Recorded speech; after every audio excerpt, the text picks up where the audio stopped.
अस्सलाम वालेकुम जी। Fundamental of physics Halliday Resnick Walker का 10th एडिशन है हमारे पास। चैप्टर नंबर 6 है, फोर्स एंड द मोशन 2 चल रहा है। प्रॉब्लम नंबर 29 है। हमें एक फिग दी गई है 6.32। हमें दो ब्लॉक्स दिए गए ए और बी।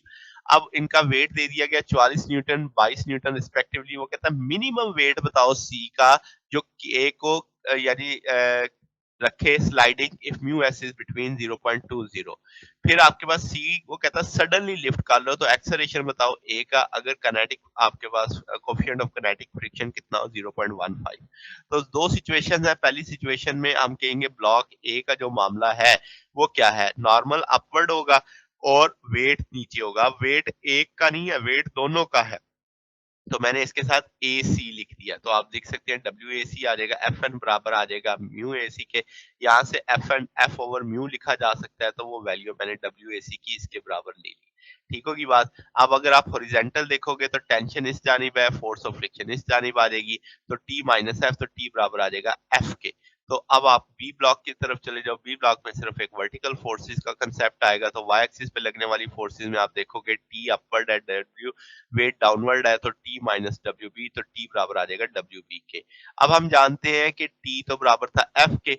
तो यहां से अब आप लिख सकते हैं कि टी डब्ल्यू बी के बराबर है 22 न्यूटन। हमें पता लग गया कि टेंशन और फोर्स ऑफ फ्रिक्शन इतनी होगी। अब ये वैल्यू हम डब्ल्यू ए सी के पास लेके जा सकते हैं, एफ की वैल्यू वहां पे डाली जा सकती है। तो ये 110 न्यूटन आ जाएगा दोनों का कंबाइंड मैस।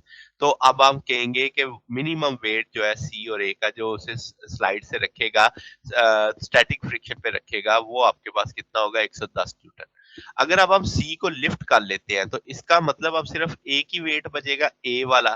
तो एफ एन बराबर आ जाएगा ए के। उसी तरीके से एफ एन की value mu F over mu के डाल सकते हैं। तो यहाँ से एफ बराबर आ जाएगा डब्ल्यू ए म्यू के। अब हम कह सकते हैं एक्स एक्सिस के लॉन्ग चूंकि स्लाइड करना है उसने, तो टी माइनस एफ बराबर आ जाएगा किसके, एम ए के। तो एम ए की जगह क्या लिखा जा सकता है, डब्ल्यू ए बाई जी।